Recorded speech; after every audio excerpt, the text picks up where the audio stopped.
ਵਾਹਿਗੁਰੂ ਜੀ ਕਾ ਖਾਲਸਾ ਵਾਹਿਗੁਰੂ ਜੀ ਕੀ ਫਤਿਹ। मैं ਤੁਹਾਡੀ ਹੋਸਟ ਨੀਲਮ ਕੌਰ ਤੇ ਮੈਂ ਟੀਵੀ 84 ਦੇ ਸਾਰੇ ਦਰਸ਼ਕਾਂ ਦਾ ਦਿਲੀ ਸਵਾਗਤ ਕਰਦੀ ਹਾਂ ਪ੍ਰੋਗਰਾਮ ਸੱਚੋ ਸੱਚ ਵਿੱਚ। ਰੋਜ਼ਾਨਾ ਦੀ ਤਰ੍ਹਾਂ ਤੁਹਾਡੇ ਤੇ ਸਾਡੇ ਡਾਕਟਰ ਅਮਰਜੀਤ ਸਿੰਘ ਜੀ ਆਏ ਹੋਏ ਨੇ। ਆਓ ਨਾਲ ਮਿਲ ਕੇ ਪ੍ਰੋਗਰਾਮ ਸ਼ੁਰੂ ਕਰਦੇ ਹਾਂ। डॉक्टर साहब welcome to our show. Thank you. And doctor साहब अज 18 जुलाई 2013 3 सावन नानकशाही संमत 545 का दिन है तो हुण असीं अपने प्रोग्राम की शुरुआत साडे दर्शकों वालों आईयां emails phone messages tax messages Facebook messages और ट्विटर मैसेज के नाल करते हैं। तो साडी पहली ईमेल सर्बिया तो वीर फुलविंदर सिंह जी की है। ये लिखते हैं मैं सर्बिया विच यूनाइटेड नेशनस विच काम करता हाँ और तुहाडा प्रोग्राम हमेशा पंजाब स्पैक्ट्रम ते देखता हाँ।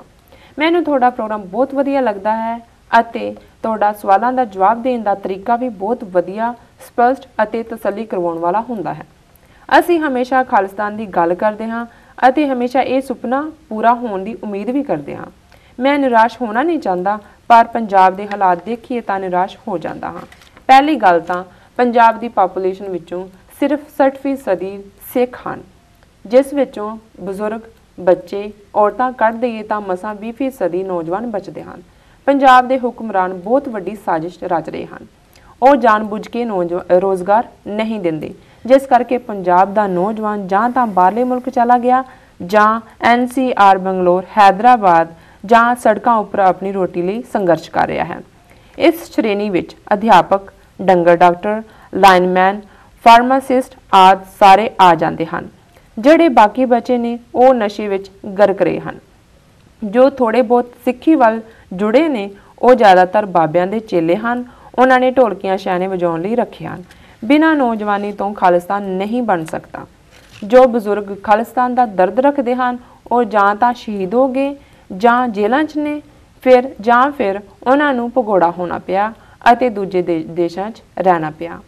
ਡੇਰਾਵਾਦ ਪੰਜਾਬ ਦੀ ਸਿੱਖੀ ਨੂੰ ਘੁਣ ਵਾਂਗ ਖਾ ਰਿਹਾ ਹੈ। ਅਸੀਂ ਹਮੇਸ਼ਾ ਸਰਕਾਰੀ ਏਜੰਟਾਂ ਨੂੰ ਦੋਸ਼ ਦਿੰਦੇ ਹਾਂ ਕਿ ਉਹਨਾਂ ਕਰਕੇ ਡੇਰਾਵਾਦ ਵੱਧ ਰਿਹਾ ਹੈ। ਅਸਲ ਵਿੱਚ ਦੇਖਿਆ ਜਾਵੇ ਤਾਂ ਜ਼ਿਆਦਾਤਰ ਆਪਣੇ ਮਜ਼ਹਬੀ ਸਿੱਖ ਭਾਈਚਾਰੇ ਦੇ ਲੋਕ ਡੇਰਾਵਾਦ ਵੱਲ ਜ਼ਿਆਦਾ ਗਏ ਹਨ, ਕਿਉਂਕਿ ਗੁਰਦੁਆਰਿਆਂ ਵਿੱਚ ਉਹਨਾਂ ਨਾਲ ਬਰਾਬਰੀ ਦਾ ਸਲੂਕ ਨਹੀਂ ਹੁੰਦਾ।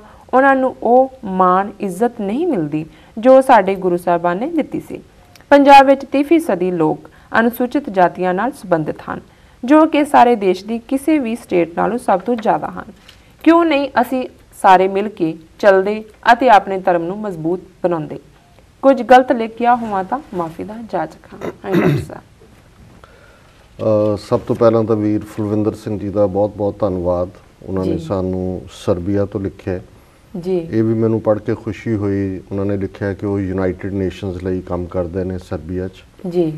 ਔਰ ਸਰਬੀਆ ਪੜ੍ਹਦਿਆਂ ਯੂਗੋਸਲਾਵੀਆ ਦਾ ਖਿਆਲ ਆਇਆ ਜੀ। ਜੀ ਇੱਕ ਵੇਲਾ ਸੀ 1950 ਦੇ ਅਖੀਰ 'ਚ ਕਿ 3 ਸਿਆਸੀ ਲੀਡਰ ਦੁਨੀਆ ਦੇ ਵਿੱਚ ਬੜੀ ਅਹਿਮੀਅਤ ਰੱਖਦੇ ਸੀ। ਉਹਨਾਂ ਨੂੰ ਤ੍ਰਿਮੂਰਤੀ ਵੀ ਕਿਹਾ ਜਾਂਦਾ ਸੀ ਕਿ ਟ੍ਰਿਨਿਟੀ ਜੀ, ਕਿ ਇਹਨਾਂ ਕੋਲ ਨਵੇਂ ਆਈਡੀਆਜ਼ ਨੇ। ਇਹਨਾਂ ਨੇ ਆਪਣੇ ਦੇਸ਼ਾਂ ਦੇ ਉੱਤੇ ਆਪਣੀ ਪੂਰੀ ਪਕੜ ਰੱਖੀ ਹੋਈ ਹੈ ਜੀ। ਤੇ ਉਹ 3 ਲੀਡਰ ਸੀ Jawahar Lal Nehru of India ji, Marshal Tito of Yugoslavia ji and Colonel Nasser of Egypt ji. So Egypt ਦੇ ਵਿੱਚ ਨਾਸਰ ਨੇ ਹਕੂਮਤ ਲਈ ਸੀ ਔਰ ਉਹ ਬਹੁਤ ਪਾਵਰਫੁਲ ਸੀ। ਉਹਨੇ ਸਵੇਜ਼ ਨਹਿਰ ਬੰਦ ਕਰ ਦਿੱਤੀ ਜੀ, ਜਿਹਦੇ ਕਰਕੇ ਜਿਹੜਾ ਉਹਨੇ ਰੈਵਨਿਊ ਇਕੱਠਾ ਕਰਨਾ ਸ਼ੁਰੂ ਕੀਤਾ ਆਪਣੇ ਮੁਲਕ ਲਈ। ਪਰ ਉਹ ਇੱਕ ਬੜਾ ਦਲੇਰਾਨਾ ਸਟੈਪ ਸੀ ਔਰ ਨਾਸਰ ਜਿਹੜਾ ਇਸਲਾਮਿਕ ਜਗਤ ਦੇ ਵਿੱਚ ਇੱਕ ਬੜੇ ਪੋਪੂਲਰ ਲੀਡਰ ਦੇ ਤੌਰ ਤੇ ਉੱਭਰੇ ਜੀ।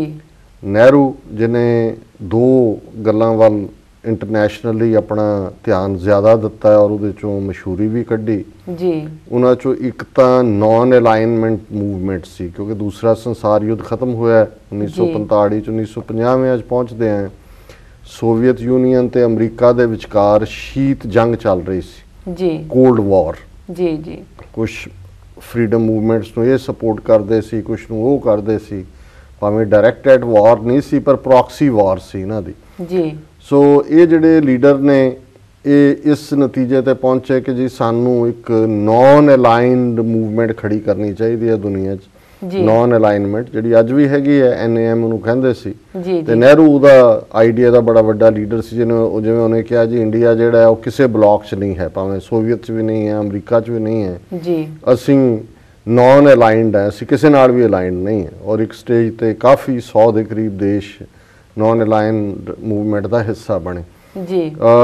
ਇਸੇ ਤਰ੍ਹਾਂ ਇਹਨਾਂ ਦਾ ਦੂਸਰਾ ਸਿਧਾਂਤ ਜਿਹਨੂੰ ਇਹਨਾਂ ਨੇ ਵੀ ਮੰਨਿਆ ਔਰ ਦੂਸਰਿਆਂ 'ਚ ਵੀ ਗੱਲ ਤੋਰੀ, ਇੱਕ ਪੰਚਸ਼ੀਲ ਦਾ ਸਿਧਾਂਤ ਸੀ ਜਿਹੜਾ ਨਹਿਰੂ ਨੇ ਡਾਕਟਰੀਨ ਦਿੱਤੀ ਹੈ। ਉੱਥੇ ਹਿੰਦੁਸਤਾਨ ਦਾ ਇੱਕ ਰਿਵਾਜ ਹੈ ਜਿਹੜਾ ਪ੍ਰਾਈਮ ਮਿਨਿਸਟਰ ਆਉਂਦਾ ਹੈ, ਜਿਵੇਂ ਜਦੋਂ ਆਈ.ਕੇ. ਗੁਜਰਾਲ ਆਇਆ ਤੇ ਉਹਦਾ ਵੀ ਸੀ ਜੀ ਕਿ ਆਈ.ਕੇ. ਗੁਜਰਾਲ ਡਾਕਟਰੀਨ ਫੋਰਨ ਪਾਲਿਸੀ ਲਈ। ਉਹ ਨਾਨ ਸਟਾਰਟਰਸ ਹੁੰਦੀਆਂ ਨੇ ਪਰ ਹਿਸਟਰੀ 'ਚ ਨਾਮ ਬਣਾਉਣ ਲਈ ਹੁੰਦਾ ਹੈ। ਸੋ ਇਸੇ ਤਰ੍ਹਾਂ 5 ਪ੍ਰਿੰਸੀਪਲਸ ਤੇ ਆਧਾਰਿਤ ਨਹਿਰੂ ਦੀ ਇੱਕ ਹੋਰ ਡਾਕਟਰੀਨ ਸੀ, ਉਹਨੂੰ ਪੰਚਸ਼ੀਲ ਕਿਹਾ ਗਿਆ ਜੀ। ਮਾਰਸ਼ਲ ਟੀਟੋ ਨੇ ਦੂਸਰੇ ਸੰਸਾਰ ਜੰਗ ਤੋਂ ਬਾਅਦ ਬੜੀ ਤਾਕਤ ਦੇ ਨਾਲ, ਗ੍ਰਿਪ ਦੇ ਨਾਲ ਯੂਗੋਸਲਾਵੀਆ ਦੇ ਉੱਤੇ, ਕਿਉਂਕਿ ਉਹਨੂੰ ਕਹਿੰਦਾ ਹੀ ਮਾਰਸ਼ਲ ਟੀਟੋ ਸੀ ਜੀ, ਤੇ ਇੱਕ ਫੌਜੀ ਗ੍ਰਿਪ ਸੀ ਲੇਕਿਨ ਸਿਵਿਲੀਅਨ ਝੰਡੇ ਦੇ ਥੱਲੇ। ਔਰ ਉਸ ਯੂਗੋਸਲਾਵੀਆ ਦੀ ਜਿਹੜੀ ਆ ਉਸ ਵੇਲੇ ਪਾਵਰ ਵੀ ਇਨਕਰੀਜ਼ ਹੋ ਰਹੀ ਸੀ। ਕਦੇ ਉਹਨੂੰ ਟੀਟੋ ਨੂੰ ਸੋਵੀਅਤ ਦੇ ਨੇੜੇ ਮੰਨਿਆ ਜਾਂਦਾ ਸੀ, ਪਰ ਉਹ ਆਪਣੇ ਆਪ ਨੂੰ ਨਹਿਰੂ ਔਰ ਨਾਸਰ ਇਹਨਾਂ ਨਾਲ ਜੋੜ ਕੇ ਜਿਹੜਾ ਨਾਨ ਅਲਾਈਨ ਮੂਵਮੈਂਟ ਦੇ ਨਾਲ ਵੀ ਜਿਹੜਾ ਰੱਖਦਾ ਸੀ ਜੀ। ਹੁਣ ਇਹ ਇੱਕ ਬੜੀ ਦਿਲਚਸਪ ਗੱਲ ਹੈ ਵੀ ਸੋਵੀਅਤ ਯੂਨੀਅਨ ਜਿਹਦੇ ਨਾਲ ਮਾਰਸ਼ਲ ਟੀਟੋ ਯੂਗੋਸਲਾਵੀਆ ਵਾਲੇ ਦੀ ਸਾਂਝ ਸੀ ਜੀ, ਉਹ ਅਲਟੀਮੇਟਲੀ 15 ਹਿੱਸਿਆਂ ਦੇ ਵਿੱਚ ਉਹ ਦੇਸ਼ ਟੁੱਟਿਆ 1992-93 ਤੱਕ ਪਹੁੰਚਦੇ ਆ। ਅਫਗਾਨਿਸਤਾਨ ਦੀ ਜੰਗ ਤੋਂ ਬਾਅਦ ਉਹਨਾਂ ਦਾ ਜਿਹੜਾ ਖਾਤਮਾ ਹੋਇਆ ਔਰ 15 ਦੇਸ਼ ਉਸ ਸੋਵੀਅਤ ਯੂਨੀਅਨ ਦੇ ਬਣੇ ਜੀ। ਯੂਗੋਸਲਾਵੀਆ ਜਿਹੜਾ ਕਿ ਬਹੁਤ ਪਾਵਰਫੁਲ ਦੇਸ਼ ਮੰਨਿਆ ਜਾਂਦਾ ਸੀ ਉਸ ਸਾਰੇ ਖਿੱਤੇ 'ਚ, ਬੇਸ਼ੱਕ ਉਸ ਸੰਸਾਰ ਜੰਗ ਦੇ ਵੇਲੇ, ਸੈਕੰਡ ਵਰਲਡ ਵਾਰ ਦੇ ਵੇਲੇ ਇੱਥੇ ਵੀ ਨਾਜ਼ੀਆਂ ਨੇ ਔਰ ਉਹਨਾਂ ਦੇ ਸਪੋਰਟਰਸ ਨੇ ਆਪਣੇ ਤਰੀਕੇ ਨਾਲ ਕਾਫੀ ਕਿਲਿੰਗਸ ਵੀ ਕੀਤੀਆਂ ਸੀ ਜੀ। ਯੂਗੋਸਲਾਵੀਆ ਦੇ ਵਿੱਚ 6-7 ਦੇਸ਼ ਬਣ ਗਏ ਅਲਟੀਮੇਟਲੀ, ਉਹ ਵੀ ਟੁੱਟ ਗਿਆ, ਜਿਨ੍ਹਾਂ ਦੇ ਵਿੱਚ ਸਰਬੀਆ ਜਿੱਥੋਂ ਇਹ ਲਿਖ ਰਹੇ ਨੇ ਜੀ, ਕਰੋਸ਼ੀਆ, ਮੈਸੇਡੋਨੀਆ, ਬੋਸਨੀਆ ਹਰਜ਼ੇਗੋਵੀਨਾ ਜੀ, ਕੋਸੋਵੋ ਇੱਕ ਹੋਰ ਹੈ। ਸੋ ਉਹਦੇ 'ਚ ਕਿਉਂਕਿ ਸਰਬੀਆ ਕਾਫੀ ਵੱਡਾ ਏਰੀਆ ਸੀ, ਇਹਨਾਂ ਦਾ ਫੌਜ ਵੀ ਯੂਗੋਸਲਾਵੀਆ ਦੀ ਸਰਬੀਅਨ ਜ਼ਿਆਦਾ ਸੀ। ਸੋ ਜਦੋਂ ਇਹਨਾਂ ਦੀ ਇੱਕ ਸਿਵਲ ਵਾਰ ਵਰਗੀ ਸਿਚੁਏਸ਼ਨ ਸ਼ੁਰੂ ਹੋਈ ਤੇ ਇਹਨਾਂ ਨੇ ਸਰਬੀਅਨਸ ਨੇ ਫਿਰ ਕਰੋਟਸ ਦੇ ਉੱਤੇ, ਜਿਹੜਾ ਕਰੋਸ਼ੀਆ ਦੇ ਮੇਨ ਰਹਿਣ ਵਾਲੇ, ਔਰ ਖਾਸ ਤੌਰ ਤੇ ਬੋਸਨੀਆ ਹਰਜ਼ੇਗੋਵੀਨਾ ਜਿਹੜਾ ਕਿ ਮੁਸਲਮਾਨਾਂ ਦਾ ਇੱਕ ਮੈਜੋਰਟੀ ਵਾਲਾ ਏਰੀਆ ਸੀ, ਇਹਨਾਂ ਨੇ ਬਹੁਤ ਜ਼ੁਲਮ ਕੀਤੇ ਜੀ। ਔਰ ਇਹੀ ਕਾਰਨ ਹੈ ਕਿ ਜਿਹੜਾ ਫਿਰ ਸਰਬੀਆ ਦਾ ਮਿਲੋਸ਼ੋਵਿਚ ਸੀ, ਉਹਦੇ ਉੱਤੇ ਵਾਰ ਕ੍ਰਾਈਮ ਦੇ ਲਈ ਉਸ ਨੂੰ ਫੜਿਆ ਗਿਆ, ਉਹਦੀ ਜੇਲ੍ਹ 'ਚ ਹੀ ਮੌਤ ਹੋ ਗਈ ਜੀ। ਸੋ ਜਦੋਂ ਸਰਬੀਆ ਮੈਂ ਪੜ੍ਹਿਆ ਤਾਂ ਇੱਕ ਵਾਰੀ ਤਾਂ ਉਹ ਸਾਰੀ ਸਿਚੁਏਸ਼ਨ ਸਾਹਮਣੇ ਆਈ ਕਿ ਇਤਿਹਾਸ ਕਿਵੇਂ ਨਕਸ਼ੇ ਬਦਲਦਾ ਹੈ। ਔਰ ਇਹ ਮੈਂ ਵੇਰਵਾ ਇਸ ਲਈ ਦਿੱਤਾ ਹੈ ਆਪਣੇ ਵੀਰਾਂ ਭੈਣਾਂ ਨੂੰ ਦੱਸਣ ਦੇ ਲਈ ਜੀ ਕਿ ਕੋਈ ਇਹ ਏਕਤਾ, ਅਖੰਡਤਾ ਜਾਂ ਦੇਸ਼ਾਂ ਦਾ ਜੋਗਰਾਫੀਆ ਜਿਹੜਾ ਜੋਗ੍ਰਾਫੀਕਲ ਐਂਟੀਟੀਜ਼ ਜੀ, ਇਹ ਕੋਈ ਪੱਥਰ ਤੇ ਲਕੀਰ ਨਹੀਂ ਹੁੰਦੀ ਜਾਂ ਇਹ ਕੋਈ ਇਟਰਨਲ ਟਰੂਥਸ ਨਹੀਂ ਨੇ, ਕੋਈ ਰੱਬੀ ਸੱਚਾਈਆਂ ਨਹੀਂ ਨੇ ਜਿਹੜੀਆਂ ਬਦਲ ਨਹੀਂ ਸਕਦੀਆਂ। ਜਦੋਂ ਅਸੀਂ ਕਈ ਇੰਡੀਆ ਦੇ ਕੰਟੈਕਸਟ ਕਹਿਣਗੇ ਜੀ ਬਹੁਤ ਪਾਵਰਫੁਲ ਦੇਸ਼ ਜੀ, ਬਹੁਤ ਵੱਡੀ ਫੌਜ ਜੀ, ਸੋ ਸੋਵੀਅਤ ਯੂਨੀਅਨ ਕਿੱਥੇ ਗਿਆ ਪਾਵਰਫੁਲ? ਖਰਬੂਜ਼ੇ ਦੀਆਂ ਫਾੜੀਆਂ ਵਾਂਗ 15 ਫਾੜੀਆਂ ਹੋਈਆਂ ਜੀ। ਯੂਗੋਸਲਾਵੀਆ ਜਿਹੜਾ ਸਾਰਾ ਉਹਨਾਂ ਦਾ ਵਸਿੰਦਾ ਟੀਟੋ ਦੇ ਨਾਂ ਤੋਂ ਕੰਬਦੇ ਸੀ ਤੇ ਟੀਟੋ ਦਾ ਨਾਂ, ਮਾਰਸ਼ਲ ਟੀਟੋ ਦਾ ਇੰਟਰਨੈਸ਼ਨਲ ਲੈਵਲ ਤੇ ਸੀ। ਅਲਟੀਮੇਟਲੀ 6-7 ਹਿੱਸਿਆਂ ਦੇ ਵਿੱਚ ਉਹ ਵੀ ਵੰਡਿਆ ਗਿਆ, ਖਿੰਡਿਆ ਗਿਆ ਜੀ। ਔਰ ਸੰਭਵ ਹੈ ਕਿ ਵੀ ਇਹ ਜਿਹੜਾ ਸਰਬੀਆ ਦੇ ਵਿੱਚ UN ਦੀ ਪ੍ਰੈਜ਼ੈਂਸ ਵੀ, ਕਿਉਂਕਿ ਸਰਬੀਅਨ ਹੀ ਜ਼ਿਆਦਾ ਜ਼ੁਲਮ ਕਰ ਰਹੇ ਸੀ ਬੋਸਨੀਅਨਸ ਦੇ ਉੱਤੇ ਵੀ, ਕਰੋਟਸ ਦੇ ਉੱਤੇ ਵੀ। ਜਦੋਂ ਸਿਵਲ ਵਾਰ ਚੱਲ ਰਹੀ ਸੀ ਜੀ, ਬੋਸਨੀਆ ਦੀ ਰਾਜਧਾਨੀ ਸਾਰਾਯੇਵੋ ਦਾ ਲਗਭਗ 1.5 ਸਾਲ ਘਿਰਾਓ ਰੱਖਿਆ ਉਹਨਾਂ ਨੇ ਜੀ। ਸੋ ਯੂਨਾਈਟਿਡ ਨੇਸ਼ਨਸ ਨੇ ਆਪਣੇ ਜਿਹੜੇ ਬੇਸ ਨੇ ਉਹਨਾਂ ਥਾਵਾਂ ਤੇ ਬਣਾਏ ਸੀ। ਸੋ ਸੰਭਵ ਹੈ ਕਿ ਉਹਨਾਂ ਦੇ ਨਾਲ ਹੀ ਇਹ ਭਾਈਜਾਨ ਫੁਲਵਿੰਦਰ ਸਿੰਘ ਜੀ ਐਸੋਸੀਏਟ ਹੋਣਗੇ ਜੀ ਜੀ। ਹੁਣ ਅਸੀਂ ਉਹਨਾਂ ਦੀ ਲਿਖਤ ਦੀ ਗੱਲ ਕਰੀਏ ਜੀ, ਬੜੀ ਚੰਗੀ ਲਿਖਤ ਹੈ ਉਹਨਾਂ ਦੀ, ਕਿਉਂਕਿ UN 'ਚ ਕੰਮ ਕਰਦੇ ਨੇ। ਉਹਨਾਂ ਨੇ ਫਿਗਰਸ ਦੇ ਨਾਲ ਗੱਲ ਕੀਤੀ ਹੈ। ਜਦੋਂ ਪੰਜਾਬ ਦੇ ਹਵਾਲੇ ਨਾਲ ਉਹਨਾਂ ਨੇ 60% ਸਿੱਖ ਆਬਾਦੀ ਦੀ ਗੱਲ ਕੀਤੀ, ਫਿਰ ਉਹਨਾਂ ਨੇ ਕਿਹਾ ਜਿਹਨਾਂ ਸਾਰਿਆਂ ਨੂੰ ਜੇ ਕੱਢ ਲਈਏ, ਬਜ਼ੁਰਗਾਂ, ਬੱਚਿਆਂ ਨੂੰ ਤੇ ਨੌਜਵਾਨ ਜਿਹੜੇ ਨੇ 20% ਹੁੰਦੇ ਨੇ ਜੀ ਜੀ। ਔਰ ਉਹਨਾਂ ਚੋਂ ਵੀ ਉਹਨਾਂ ਨੇ ਕਿਹਾ ਕਿ ਜੀ ਇੱਕ ਹਿੱਸਾ ਤਾਂ ਅਨਐਮਪਲੋਇਮੈਂਟ ਨਾਲ ਜੂਝ ਰਿਹਾ, ਜਿਹੜੇ ਪੜ੍ਹੇ ਲਿਖੇ ਨੇ, ਕੋਈ ਵੈਟਰਨੇਰੀਅਨ ਨੇ, ਕੋਈ ਫਾਰਮਾਸਿਸਟ ਨੇ, ਕੁਛ IT ਸੈਕਟਰ ਦੇ ਬਾਹਰ ਚਲੇ ਗਏ, ਕੋਈ ਲਾਈਨਮੈਨ ਬਣ ਗਏ, ਕੋਈ ਹੋਰ, ਪਰ ਉਹ ਬੇਰੁਜ਼ਗਾਰ ਨੇ। ਔਰ ਜੇ ਤੁਸੀਂ ਪੰਜਾਬ ਦੀਆਂ ਅਖਬਾਰਾਂ ਚੁੱਕ ਕੇ ਦੇਖੋ ਤਾਂ ਇਹੀ ਹੁੰਦਾ, ਕਦੇ ਲਾਈਨਮੈਨ ਬਾਦਲ ਦੇ ਪਿੰਡ ਪਹੁੰਚ ਗਏ, ਕਦੇ ਜਲਸਿਆਂ 'ਚ ਪਹੁੰਚ ਗਏ, ਕਦੇ ਹੋਰ ਹੋ ਗਏ ਜੀ ਜੀ। ਦੂਸਰੀ ਗੱਲ ਜਿਹੜੀ ਉਹਨਾਂ ਨੇ ਅਖੀਰ 'ਚ ਕਹੀ ਵੀ ਜਿਹੜੇ ਈਵਨ ਸਿੱਖ ਨੇ ਜੀ, ਉਹਨਾਂ 'ਚ ਉਹ ਵੀ ਬਾਬਿਆਂ ਦੇ ਚੇਲੇ ਨੇ, ਕਿ ਵੀ ਉਹ ਬਾਬਿਆਂ ਨੇ ਪੁੱਛੇ ਪੂਰਾ ਇੱਕ 20-25 ਦੀ ਟੀਮ ਹੀ ਹੁੰਦੀ ਹੈ, ਲੈ ਕੇ ਚਿਮਟੇ ਬੈਠੇ, ਤੇ ਬਹੁਤੀ ਸੰਗਤ ਵਾਲੇ ਵੈਸੇ ਉਹਨਾਂ ਦਾ ਉਹ ਡਿਜ਼ਾਈਨ ਦੇਖ ਰਹੇ ਹੁੰਦੇ ਨੇ ਵੀ चिमटा थल्ले नूं किवें गया उपर नूं किवें गया, वो भी झूम झूम के चिमटा ही बजा रहे हुंदे ने। जी जी। सो उन्होंने कहा भी वो तो चिमटियां दे हवाले हो गई। फिर उन्होंने डेरावाद नूं फरदर डिस्क्राइब करदे कहा भी जिहड़ा बहुत सारे डेरियां दे फॉलोअर ने वो साडे समाज विचला जिहड़ा सब तो दबिया वर्ग है, जिहड़े अपने आप नूं जिन्हां ने दलित डिक्लेयर किया है, हालांकि इन्होंने शब्द मजहबी वरते है क्योंकि ये भी कोई डरोगेटरी वर्ड नहीं है, पर समय नाल जे तुसी जे तुहाडे मनां च ही डरोगेटरी भावना है तो शब्द जो मर्जी चुन लो जी जी होएगा। तो यही भी जदों किसी ने उन्होंने बैड शब्द इस्तेमाल किया होगा उस वर्ग लई, सियाणे ने कहा होगा नहीं भाई ये तो असली मजहब नूं मनण वाले ने, धर्मी लोग ने जी, इन्हां लई ये शब्द ना वरतो, मजहबी कहना शुरू कर दिता है। पर अल्टीमेटली मजहबी भी उही दुरकार कढ़दा है जिहड़ा कि गांधी ने हरीजन कढ़िया तो वह भी दरकार ही बन गया। हालांकि उसका मतलब होर सी, हरीजन का भी अंबेडकर ने भी नकारिया उस वर्ड नूं। सो इन्होंने कहा कि भी इन्ना वड्डा जिहड़ा साडा वर्ग है दलित भाईचारा, दलित वर्ग, उन्होंने असीं जिहड़ा अपमानित किया है, उन्होंने असीं थां नहीं दित्ती। और उन्होंने ये फिगर भी ठीक है कि सब तो ज़्यादा भारत दी स्टेटां दे विच जिहड़ा दलित वर्ग है इन्होंने 30% किया है, पर मेरा ख्याल है भी पॉपूलेशन ईवन उन्हां दी इस तो भी ज़्यादा 32 या 33% होएगी, क्योंकि हुण जिहड़ी पंजाब दे विच सीटां दी भी डिमार्केशन हो रही है। पार्लीमेंट दीयां 13 सीटां चों 3 रिजर्व होंदियां सन, हुण नवीं रिकमेंडेशन है कि 4 रिजर्व होनियां चाहिए दलित भाईचारे लई। इसे तरह असैंबली दियां, पंजाब असैंबली दियां 117 सीटां चों एक स्टेज ते 29 सीटां रिजर्व सी, हुण शायद 34 हो रही ने जां हो गई ने ऑलरेडी।